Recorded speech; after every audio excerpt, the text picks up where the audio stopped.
Premier League match day. It's Man City versus Brentford in the Premier League evening fixture. I hate evening match days, but what are you going to do? City against a newly promoted side. City won the return leg 1-0. Not the easiest game, actually. That was just set up by a Phil Foden winner. Maybe Baby Phil can get the winner today as well. It should be, in theory, an easy win for City, but theory is a stark contrast to reality. We saw last match week against Southampton, City huffed and they puffed, and Southampton scored a worldie, and they were somehow able to take 2 points off City. I think this is basically, and nearly every single game is now, I know we've still got a fair few games left of the season, but this is almost like a must-win now. Liverpool only 6 points behind. It sounds like a lot, but if Liverpool won at the Etihad, that turns to 3 points. So it's crucial that City get the win today and keep the pressure on Liverpool, who do.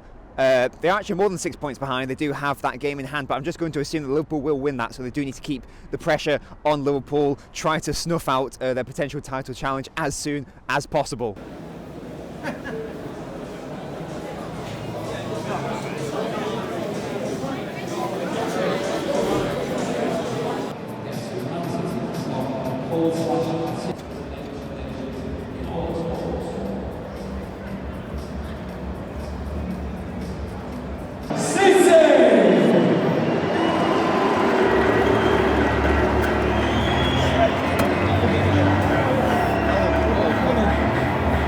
Starting 11 for City.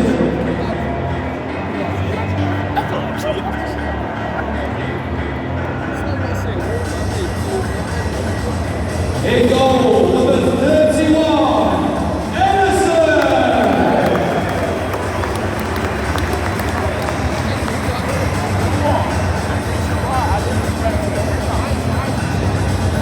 number 27,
Come on.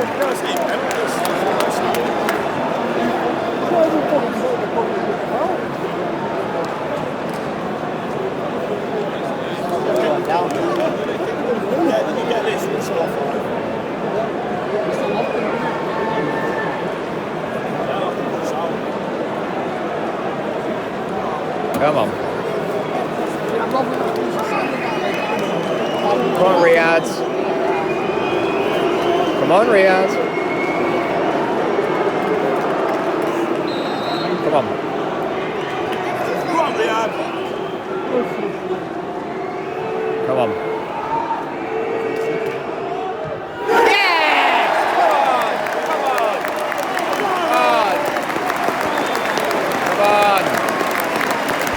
Hold on.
City have beaten Brentford 2-0, relatively comfortable for City, but City were very lacklustre in the final third, I thought.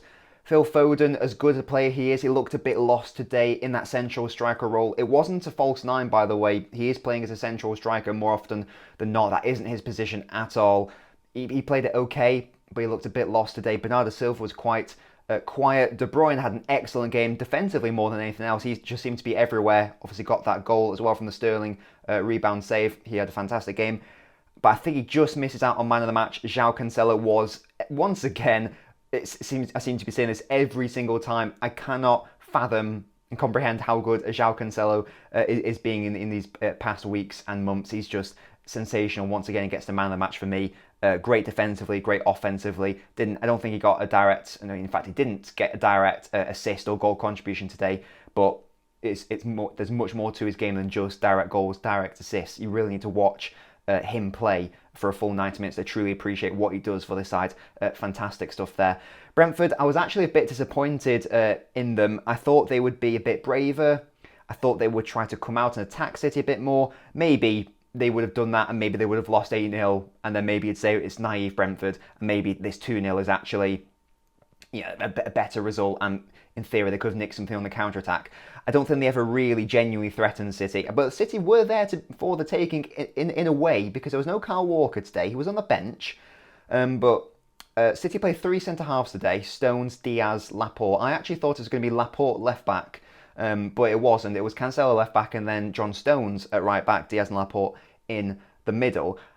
I don't really know why, because Zinchenko was on the bench and Kyle Walker was on the bench. I'm guessing that it's because Kyle Walker is suspended for the Champions League game, so he's thinking, let's try to experiment. But I don't know why he wouldn't just play Zinchenko on the left and then Cancelo on the right. But either way, it seemed to work. John Stones was fine at right back. He isn't a right back, but I thought it was fine. But City did miss Walker's pace, particularly defensively. That's why they're able to play such a high line, because Walker is unbelievably quick and he's able to get City out of danger. Stone's a bit of a liability in that respect when there was a potential counter-attack, but there weren't that many counter-attacks because Brentford were a little bit toothless. Speaking of toothless, maybe toothless too hard a word, just going on to the fans and support of Brentford, which is what I always do for these videos. I rank them.